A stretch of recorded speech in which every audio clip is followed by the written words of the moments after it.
Chers astrolosophistes, bonjour et bienvenue à celles et ceux qui nous rejoignent. Nous nous retrouvons aujourd'hui pour la chronique sur l'éclipse lunaire et la pleine lune du 19 novembre 2021 qui aura lieu sur le 27e degré 14 minutes du signe du Taureau à 9h58 à Paris et l'éclipse en elle-même sera à son apogée à 10h02 minutes. Avant de commencer, je vous prie d'excuser la voix un peu enrouée que je vais avoir pour cette chronique, mais j'ai attrapé un petit rhume. Alors, commençons. Une lune, bien sûr, opposée au soleil à 27 degrés 14 dans le signe du Scorpion, en sesquille carré à sa planète maître, c'est-à-dire Vénus, qui est dans sa période pré-rétrograde à 12 degrés 17 du signe du Capricorne. On va en reparler, mais mettez dans vos tablettes que la rétrogradation de Vénus, c'est du 19 décembre au 29 janvier. L'éclipse sera en carré à Jupiter à 24 degrés du Verseau, en trigone à Pluton à 24,46 du Capricorne et conjointe au nœud nord, qui finit sa course dans les Gémeaux à 1 degré 41 minutes. Vénus est quant à elle en demi-carré au Soleil, en sextile à Mars, qui se trouve à 13,23 du Scorpion, en trigone à Uranus rétrograde à 12 degrés 11. Souvenez-vous qu'Uranus va redescendre jusqu'au 10e degré pour celles et ceux qui ont des planètes sur ce point-là. Et enfin, Vénus est en carré à Chiron à 8 degrés 50 du Bélier. D'ailleurs, ce carré va se répéter du 12 janvier au 9 février, pendant presque tout un mois donc. Vénus rétro puis direct en Capricorne se replacera en carré à Chiron en Bélier et voyons tout de suite d'ailleurs à quoi ça rime. Le domaine relationnel est la source de très grandes leçons de vie ici et c'est la même analyse pour la pleine lune. Les côtés sombres de toute relation, c'est-à-dire la jalousie, la rivalité sexuelle, la manipulation émotionnelle, les imbroglios sentimentaux, les luttes de pouvoir sur l'autre posent problème, posent questionnement. En Capricorne et en Bélier, cela peut signifier d'avoir beaucoup d'exigences quant aux autres, à la limite de la tyrannie. Un silence, un avis différent, des valeurs opposées peuvent mener à l'obsession. Parce que l'on veut une relation parfaite, loyale, en tout cas en apparence, parce qu'au fond, il n'est pas question de sacrifier son identité sur l'autel de l'union. Si nous persistons à ne pas reconnaître ce dilemme et l'impact que cette énergie a sur l'autre, il nous sera très difficile d'en assumer les conséquences et le refrain victimaire n'est donc pas très loin. Ou alors on peut se sentir déçu, ou isolé ou seul si la réalité ne correspond pas à notre idéalisme et ses exigences invraisemblables. Avec la main en Scorpion, attention au schéma de la quête d'individus inaccessibles. Alors, qu'est-ce que c'est un individu inaccessible? C'est quelqu'un qui peut être marié à un ou une autre, ou alors qu'ils traversent eux-mêmes une période de crise assez grave, comme un deuil, une maladie ou un licenciement, etc. Pourquoi suis-je attiré par cette personne? Par une situation impossible, un amour non partagé. Et prendre le temps de répondre à cette question, c'est forcément le symptôme d'une blessure bien ancienne. Ce carré Vénus-Chiron nous propose de découvrir notre propre intégrité, de faire le tri entre les fantasmes et notre réalité, de nous rapprocher de notre essentiel. Il nous faut découvrir et comprendre notre souffrance si l'on ne veut pas se retrancher dans le rôle de la victime. Cette éclipse de lune, c'est une occultation du soleil par la terre. La lune se trouvant, elle, dans l'ombre de la terre. En astrologie, une pleine lune, c'est une tension entre le soleil et la lune et signifie la fin d'un cycle, surtout lorsqu'il s'agit d'une éclipse lunaire. Ici, le soleil en Scorpion est conjoint au nœud sud en Sagittaire et la lune en Taureau l'est donc au nœud nord en Gémeaux. L'éclipse lunaire conjointe au nœud nord peut signifier que l'on cherche refuge dans son univers émotionnel. C'est un cycle très porteur sur le plan psychique, on va voir plus loin de quelle façon, mais aussi des relations à la mère, aux femmes, à l'anima. Le contact psychologique que l'on a avec son environnement est redéfini. Avec Vénus et Mercure, maîtres de cette conjonction, la sensation s'articule à la pensée. tout est en nuances.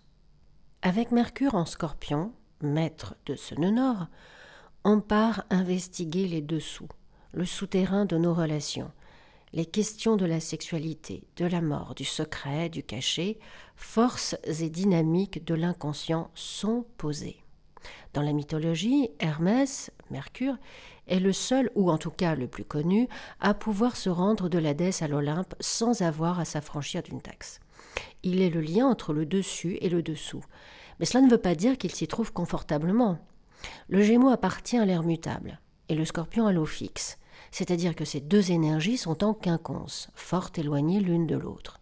Mercure-Scorpion est sur un terrain d'introspection silencieuse quand Mercure-Gémeaux est dans l'échange, le questionnement extérieur, la parole. L'hydre tient sa force des marais de Lerne où les eaux stagnent. On est dans la fusion. Mercure instaure de la distance et du mouvement. Il instaure de la circulation. Si l'intelligence se fait pénétrante pour investir le monde de la profondeur, si nous allons mettre des mots sur les eaux intérieures de nos émotions, de nos fantasmes et de nos affects, il n'est pas sûr que nous nous en ouvrions à l'autre.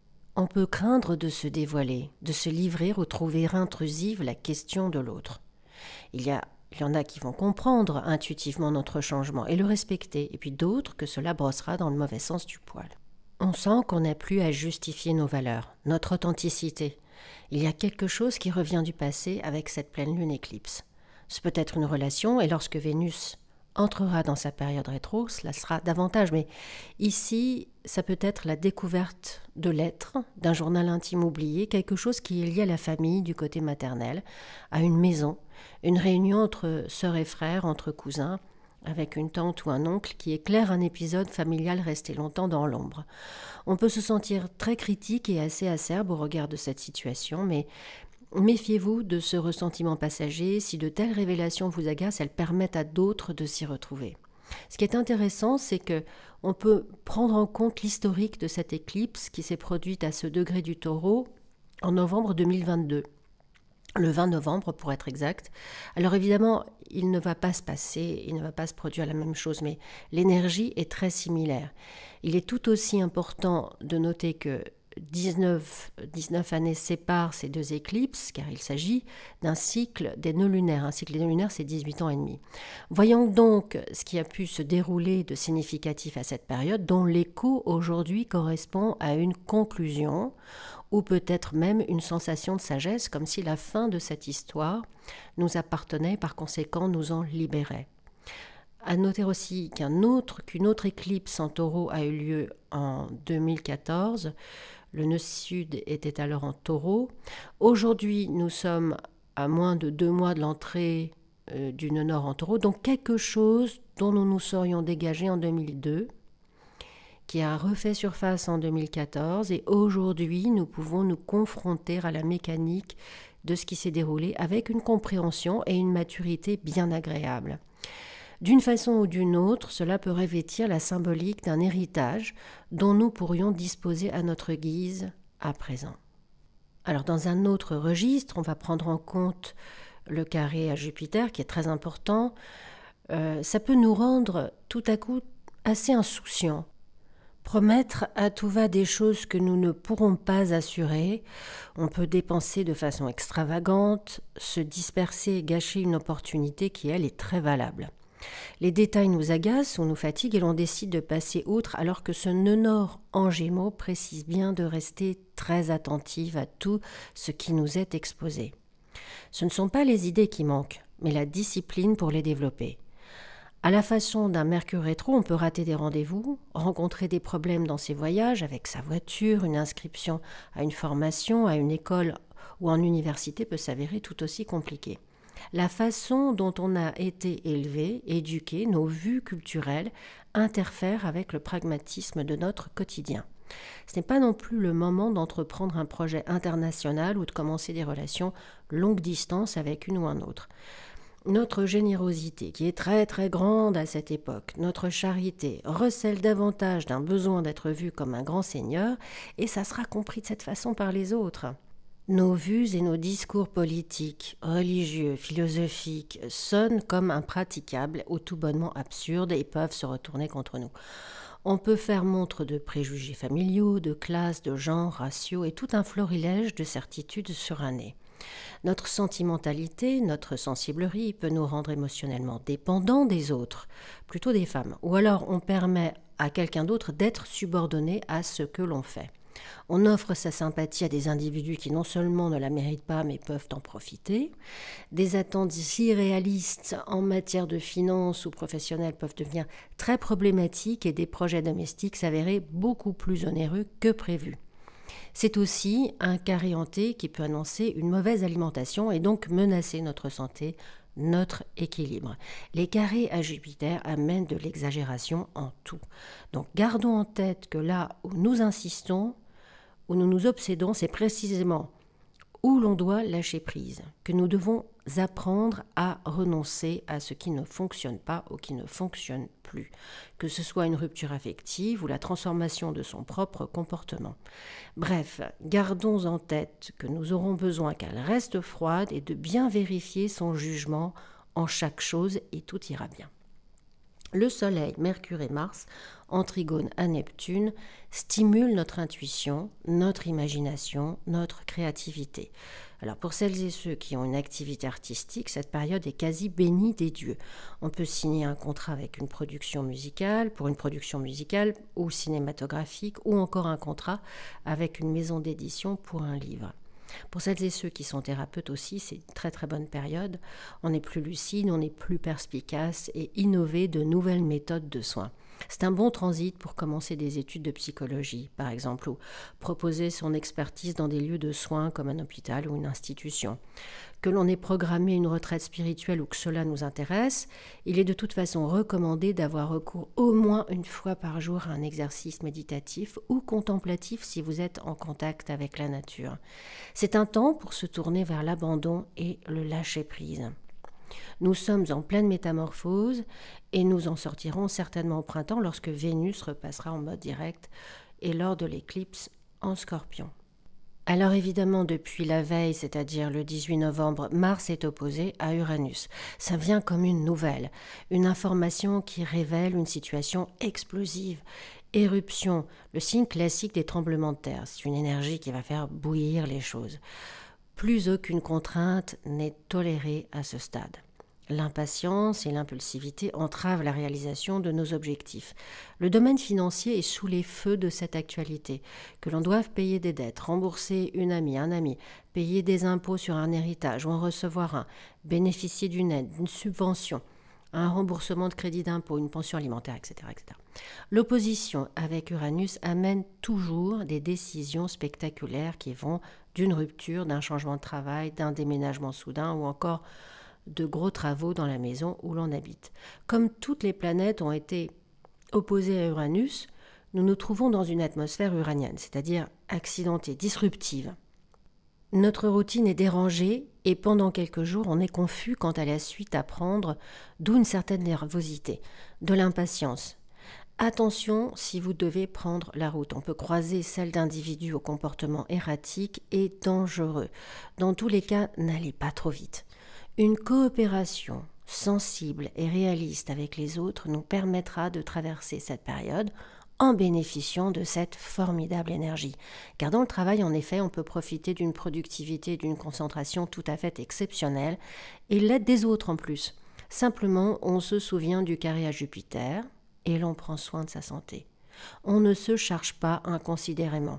Attention au burn-out. Ménagez votre monture si vous voulez vraiment aller loin. Alors oui, Mars est en carré à Saturne et peut représenter des obstacles. Surtout lorsqu'on se lance dans l'aventure avec insouciance ou que l'on s'obstine inconsidérément. Mais je le répète encore ici, les carrés sont des principes actifs. Un appel à l'action. On doit apprendre à se mettre à son service. Le guerrier Mars doit en référer à son général Saturne. Notre potentiel actif se doit d'être au service de notre nature d'autorité mature, responsable. Ici, cela peut représenter une volonté disciplinée, maîtrisée, un travail dont on peut enfin recevoir la récompense, les fruits. En Scorpion, il s'agit davantage d'ailleurs d'un travail à deux. Alors on va être très attentif à cette Vénus en Capricorne qui du 11 au 15 décembre sera conjointe à Pluton. Car le maître de cette conjonction, Saturne, sera en carré à Uranus rétro du 24 au 30 décembre. Et le maître d'Uranus en taureau, eh bien c'est Vénus, exactement conjointe à Pluton. Ce que l'on considère d'absolument significatif dans notre vie change drastiquement.